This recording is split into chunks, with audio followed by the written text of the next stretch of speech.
Hello and welcome to the BuhayBasket Podcast. This is Enzo. Of course, I got my brothers Julo, Jeff, and Viz with me. What up, fellas? How are you guys doing? What's up? Ito, lockdown. What's up? Lockdown. Lockdown 101. Parang in, naka-lockdown oh, tayo ni now. Ron Artest nito ngayon. Lakers pa rin. Nakabantay Lakers si pa rin, Ron Artest. Bantay sarado Pinapatrol na yung bahay natin. Isa-isa tinitingnan ko na sa loob. Sa loob lang tayo ng bahay. Wala Si talaga. Jeff bintana, talaga, maghahang na sa si Jeff. bintana. Maghahang na to. Mag-end call na si Jeff. Wala pa, hindi. Mix naman si Ron Artest pwedeng hindi Lakers yan. Nag-bulls. Oo, nga pala. Oo, for like a few minutes. Nag-stop over lang. Anyway, Minuto. like in our last episode, we had Martin on the pod. We talked about Chris Webber. Chris Webber, by the way, could have been awesome in today's era, but I'm jumping ahead of myself. So today we're going to be talking about a few players from the past, fringe all-stars, or could have made the all-star team once or twice, but would have been awesome in today's era. So, you know, we're obviously not going to name the obvious names like MJ, Olajuwon, Barkley. Those guys could play in any era, would be all-stars in any era. But we're going to be talking about some of the names that might have been forgotten.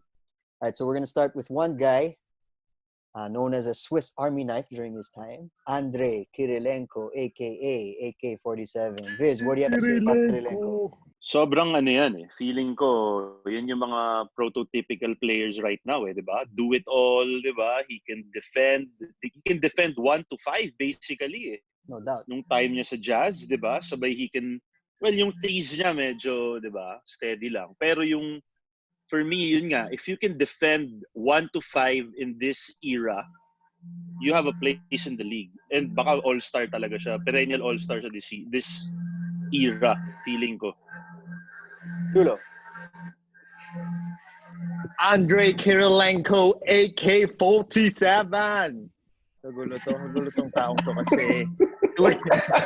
Siya yung mga, as in, game two-way player, defense, offense. As in, bigay niya lahat eh. AK-47 nga naman, di ba? So, Rat-rat hindi eh. ka No? dyan. Rat-rat lang siya eh. Jeff. Nag-ano din pala siya eh, no? Ayun. Brooklyn. Nag-Brooklyn Oo, maawal pa sa Brooklyn yan. Nung Russian pa yung owner ng Nets. Oh. Jeff, anong antay mo kay Andrei Tama. Kirilenko? I think magta-thrive, pero bias ako dyan. Ayoko si Kirilenko dahil dun sa tinalo ng... Buti nasalpakan siya ni Baron Davis, pero tinalo nila yung Warriors. Nga pala, talo nila yun, no? Although, tama si Vince, in today's game, yung mga do it all would thrive. Para siyang, I guess, tama si Vince din, yung threes niya medyo questionable. So, siguro okay ako kay Kirilenko, pero mas magta-thrive yung mga types na Shawn Prince today. Yung can defend 1 to 5, pero may threat sa corner 3, may consistent shooting, mas pabor. Pero definitely today, top 20 defender yan si Kirilenko. Well, actually, that was a good comparison. I was gonna mention Shawn Prince. Di ba? Kasi medyo pareho sila ng skill set di ba? Feeling ko kasi si Kirilenko, kaya lang naman ganun yung threes niya dahil he wasn't shooting as much. Feeling ko in today's game, mga at least 5 3-pointers, 5 3-point shots per game yan in today's game. Dati parang slasher siya, di ba? Mid-range. In today's game, for sure titira sa corners or ano yan. Kasi may shot siya So sayang, di ba? Kunyari, if ngayon siya naglaro, baka mga 1.3 threes per game yun. Sarap sa fantasy nun, no? That's the thing with Kirilenko. He was 6'9". ng tres eh. You could see how fast he was. He could, like Viz mentioned, he could guard point guards. He'd be put on guys like Kobe, other guards that were quicker than him, but he could keep up with them. He could do everything. At one point, he was considered for Defensive Player of the Year. He never won, apparently. Pero, I mean, he could be someone like a Draymond Green. Do you think that would be a good comp, Jeff? Yeah, Pwede yun. Actually, pwede yun. And I think Zono, yung thing kay Kirilenko, nung era niya kasi yung mga centers, medyo may traditional centers pa In today's game, the centers today, kaya na talaga niyang tapatan with his height and frame. That's right. Okay, so let's go to another player. We'll go to another European player. Detlef Schrempf. Viz. Pinoy ba? Di ba Pinoy yun? Oo, pumunta siya dito, di ba? Pumunta siya ng PBA, di ba? Pinoy ba si Det? Pinoy ba si Detlef? Oo, yan. Si Shrimp. Si Detlef niya.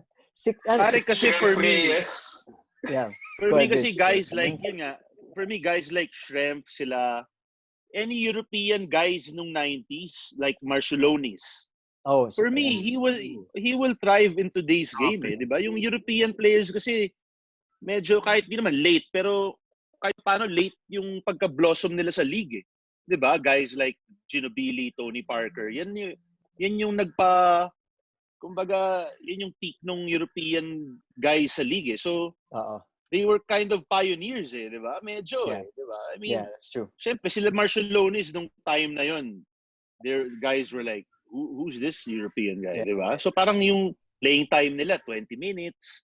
In today's game, no doubt, 28, 30 minutes yung mga guys na yun. Oo, so, yun nga. Si Detlef Schrempf nung time na yun, sikat na di ba? 90s. 90s, sikat na si Detlef. So, nag-all-star yun Nag-all-star ba siya? Parang, so, 16 seasons siya sa NBA, 2-time all-star. 3-time all-star, 2-time sixth man of the year. Tapos nag-all-NBA pa siya. All-NBA.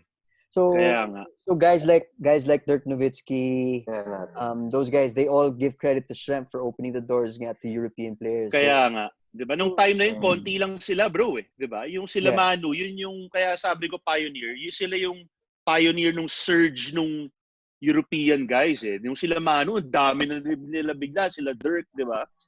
Sila Tony, so yun. So let's go to another player. Prototypical, big, but that could defend any position.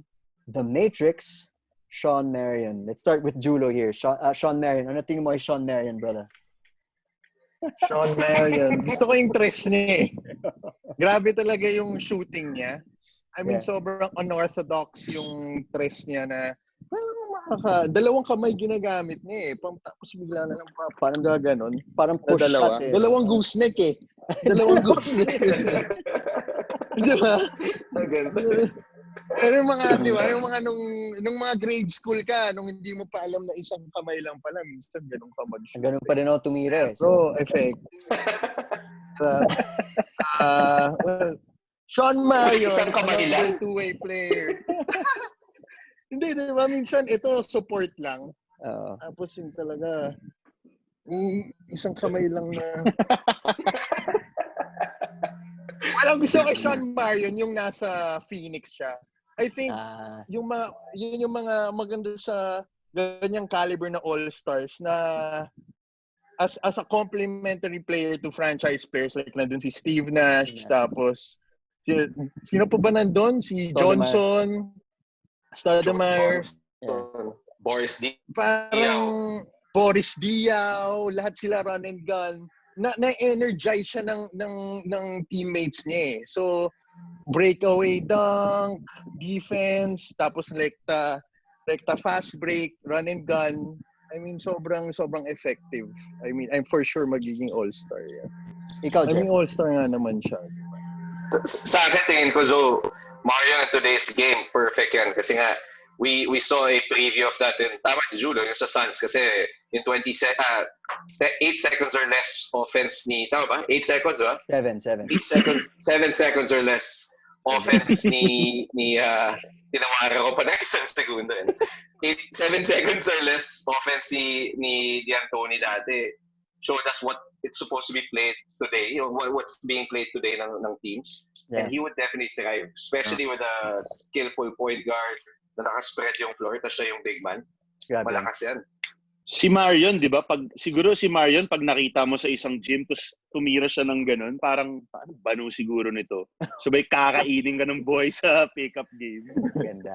Pero bro, kasi si Marion, do-it-all guy yan Medyo rin siya in the mold of Kirilenko, di ba? Ganun din yung dating niya. Pero, ito, super athletic. There was a time pala, nag-research ako there was a time, siguro mga 2 years, 3 years straight yata yun. Number 1 fantasy player siya for 3 straight seasons. Shawn Marion? Hindi ko alam yun kasi hindi pa ako nag-fantasy. Hindi natin naabutan. Nasa Phoenix Suns siya eh. Yung nilalab lang siya ni Steve Nash.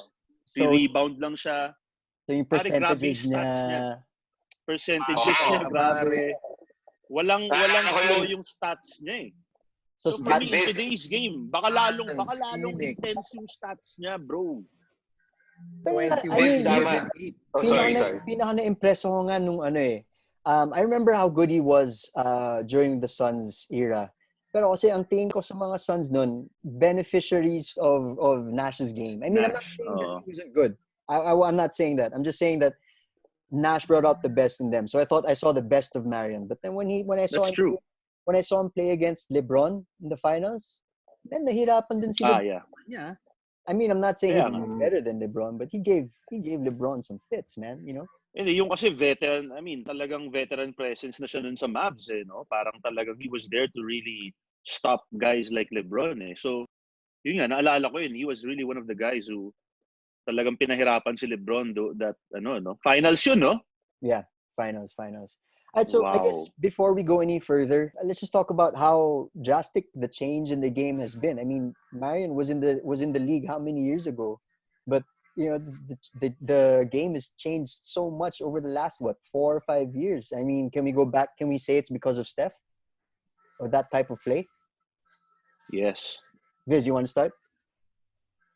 Oh, bro. Because of the Warriors. Well, syempre, because of D'Antoni because of Suns, diba? Nash, Marion, Stoudemire. They were ahead of the time, eh. Pero iba yung ginawa ni Kerr, tsaka ng Golden State, eh. Alala ko nung time na yun, 2014 yata yun or 2015, si David Lee yung power forward nila starter. He was getting paid like 100+ million. I remember that. Kerr, nung beginning of the season, sabi ni Kerr, wala, ibabangko ko si David Lee for Draymond Green. So for me, that was the start of the change. Eh. Kasi si Draymond, hindi lang siya offense eh. Yung defense niya, di ba? He changes the game eh.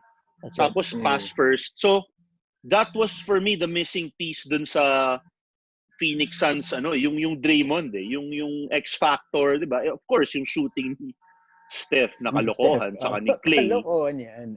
Di ba? Yung move na yun na nilagay ni Kerr si Draymond Green sa starting lineup, that was pivotal for them defensively for that team. Without that move, David Lee, wala. Baka kinain lang nila LeBron yun. Sorry, David Lee, if you're watching, ha? We'll text him not to watch. I'll text him not to watch. Nakita pala niya yung tweet eh. No? I'll text him not to skip this episode. Ikaw, Julo, ano tingin mo sa changes ng game over the last few years?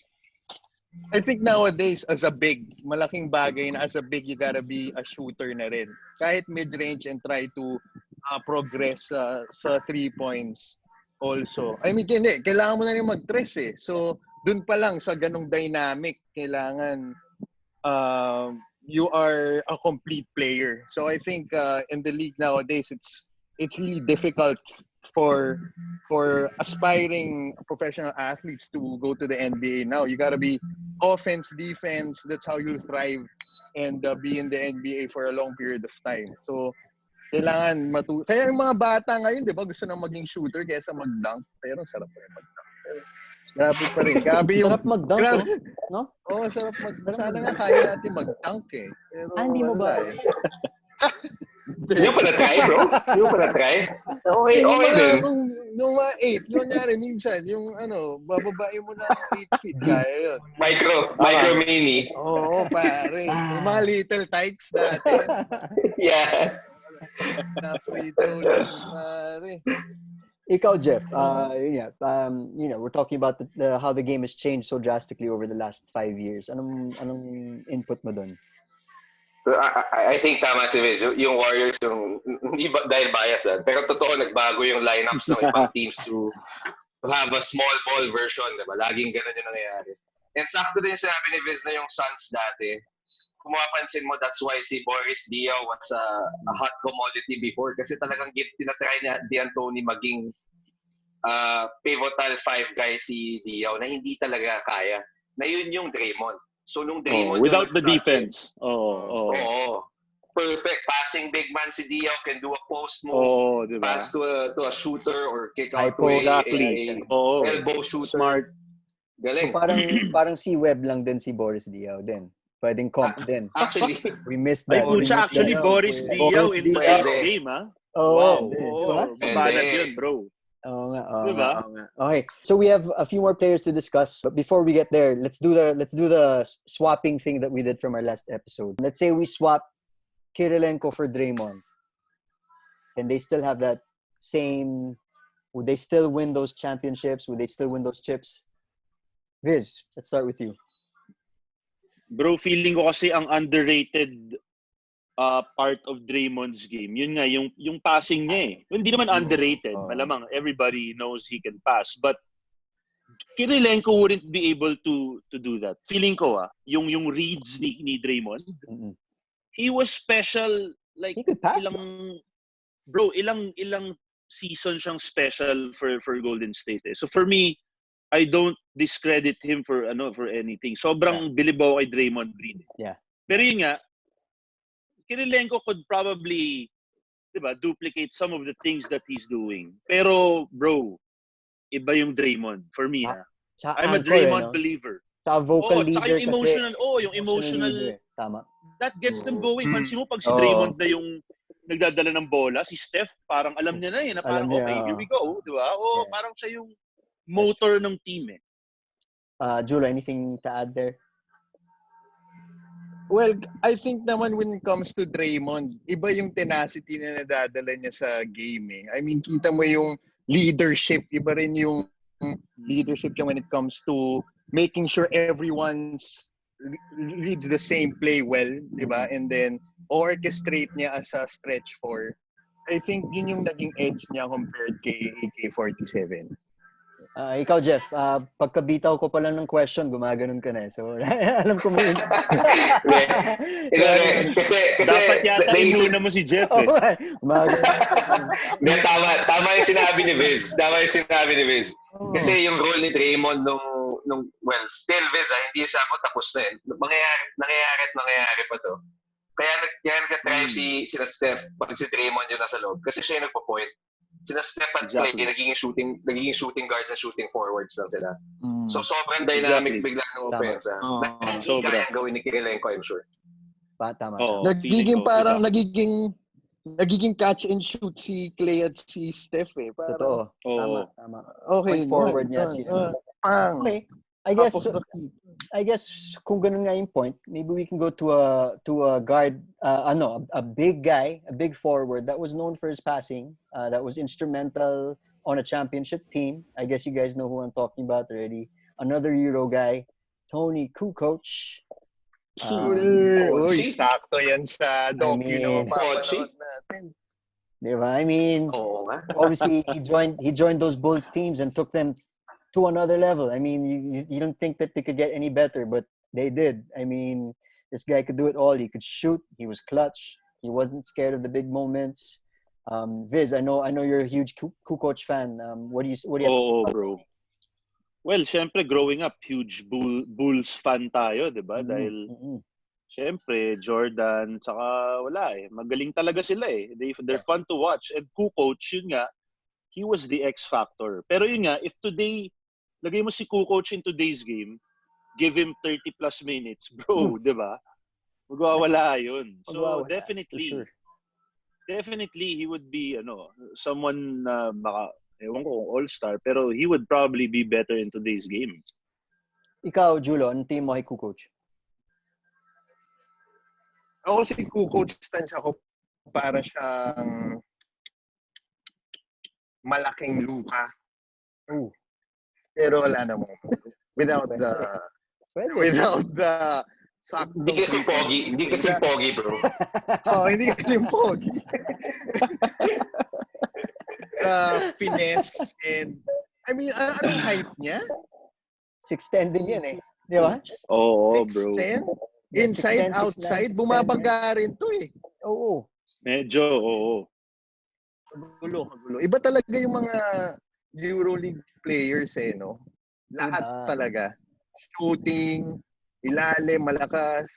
Paano pare, 12 years old pa lang, pro players na sila dun eh. Grabe, 12 years old pa lang nagwa-wine na. Ano yun? mulat na sa mundo. Maaga development nila, bro. Saka hindi affected ng trash talk sa NBA, bro. Wala. Hindi nila naiintindihan eh. Wala. Tatawanan ka lang eh. No? Zoom in lang. Trabaho lang eh. Kaya si Kobe nga natutong Spanish, di ba? Para matrash talk niya yung mga Ginobili. Kukoc, pare mag-drive. Pero kung sa Bulls ngayon ilagay, baka hindi. Baka siya si Markkanen. Baka siya si Markkanen today. Actually, that's a good comp, ah. Oh, Markkanen or Kukoc. He's probably better than Markkanen. He's probably better than Lowry. Kukoc naman, pare. Kukoc tayo. So far. Okay. So we mentioned Kirilenko, Schrempf, Kukoc, Marion, all big guys. Let's go to a point guard now. Obviously well-known player from his time, lots of highlights, but a lot of people, really trashed his legacy as being just a flashy guy. Let's talk about White Chocolate, Jason Williams. What do you have to say about Jason Williams? Well, in today's era, especially sa social media era, bro, he would be an instant legend. Diba? Mm-hmm. Lagi na sa Instagram siguro yung mga highlights niya, nasa House of Highlights, bro.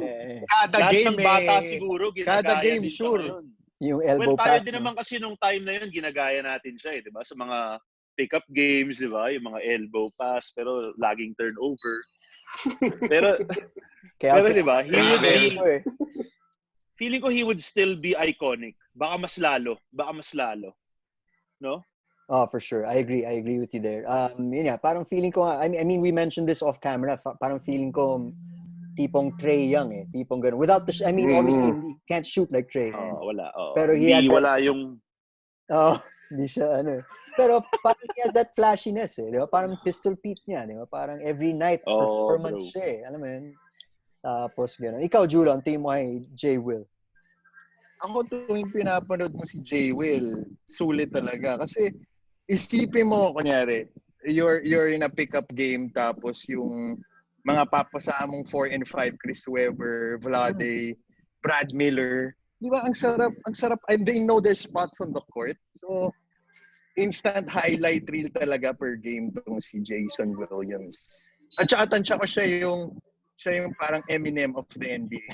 Hindi na-diversify niya yung I mean, di ba? Pick-up game na White Chocolate. Tama. Playground, Playground game. Playground. Tapos kalbong puti na nagbabasket bigla, nakikita mo sa isang game. Sulit to Ikaw, Jeff, Jason Williams, how would he do in today's game? Parang feeling ko mag-drive. Tama yung comparison niya na Trae Young. Maganda yun. And I think if in today's game, he would be licensed to shoot. Kasi if you remember before, he was one of the few or maybe the only point guard I see that would pull up in a fast break three. Di ba? Dati pag ginawa yan, parang, ba't di ginawa yan? Pero ngayon, expected mo na. And I think if he had a license, feeling ko kaya nasisira yung legacy niya before because he would be given that parang reputation na would go against the coach's orders na play the right game. But in today's game, yun na yung game eh, diba? That's the type of game that's being played today and I think he would thrive there. Absolutely. Kung sa Kings, tama. Tama yun, bro. Feeling ko tama yun. In today's game, he would have the license to shoot eh. Dati parang mas pass first siya eh. Diba? Parang he was a bit reined in eh. Okay, so the 5 guys that we mentioned are Jason Williams, Andrei Kirilenko, Shawn Marion, Detlef Schrempf, and Toni Kukoc. Are there any other names you guys would like to add to that mix? Jeff? Sa akin, top of my head, I think yung mga elite defenders from before can play definitely in today's game. Tipo mga Gerald Wallace, Josh Smith, that can shoot the 3, can defend positions 1 to 5. Yeah, tingin ko magta-thrive yan today. Well, itong mga binanggit mo, they could have been good in today's game if, yun nga, wala silang mga attitude problems. Di ba? Si Josh Smith, di ba? Parang ang tagal nilang sinabi na, di ba, wag tumira 30 feet from the ring, di ba? Tira pa rin siya ng tira ng mga ill-advised left-handed. Well, left-handed naman siya. Pero di ba? Medyo yung focus ni Josh Smith. Although pinag-champion niya ako sa fantasy, Jeff, alala mo yon? Tayo magkalaban nun. Hindi maalala. Pero in today's game, ewan ko. And hindi siya elite defender eh. For me, yung defense niya, yung mga chase down blocks. Actually, and yung length niya, he's not a hindi kanya isa-stop eh. Pero he could thrive kumbaga stats. Bro, he could still probably kumbaga for sure. It's funny that you mentioned Josh Smith. Nakita niyo yung balita na lumabas kanina na he's finally off the Detroit Pistons books. Ngayon pa lang. Ngayon pa lang. Sarap nun. Diba? So he's thriving. No? He's thriving today. Bro. Diba? He's thriving today for sure. Yun. Getting those checks. Diba si Mike Brown hanggang ngayon may checks pa rin from Cleveland from his head coaching days. Meron pa rin. Si Deron Williams ba meron pa? Si Deron Williams. Alam ko, Deron Williams. Isa pa sa Brooklyn din, di ba? That's sa Brooklyn pa. He's still getting Brooklyn or something. Pag-usapan natin yan, magandang topic yan. Magandang topic yan. They keep getting them checks all-star. Tuwa tayo. Exactly. Yudi nga, di ba? Si Yudi. Ha? Si Yudi nasa Miami, walang ginagawa. Oo nga pala. Udonis. Legacy checks na yan. Okay. Coach na yan. Alright, so, folks, we mentioned 5 players. Obviously, there's so many players that could be thriving in today's game. If we missed any names, if you guys think and feel strongly about any player that we missed, please let us know. You can hit us up on BuhayBasket, facebook.com/BuhayBasket. You can check out our BuhayBasket talk group. I know some of the discussions are getting pretty animated, so you can head on over there. And watch out for our next episode. We're going to be talking about the reverse of this. So we're going to be taking players from this era that are fringe all-stars, fringe stars, but that would be superstars in yesterday's game. Boys, thank you for tonight. Awesome discussion as usual. So I'll see you again in the next episode. Folks, we'll be recording again on Wednesday, so you can expect the episode by Friday. So this is Enzo, Salamat. Jeff, Julo, and Riz guys. for BuhayBasket. Peace.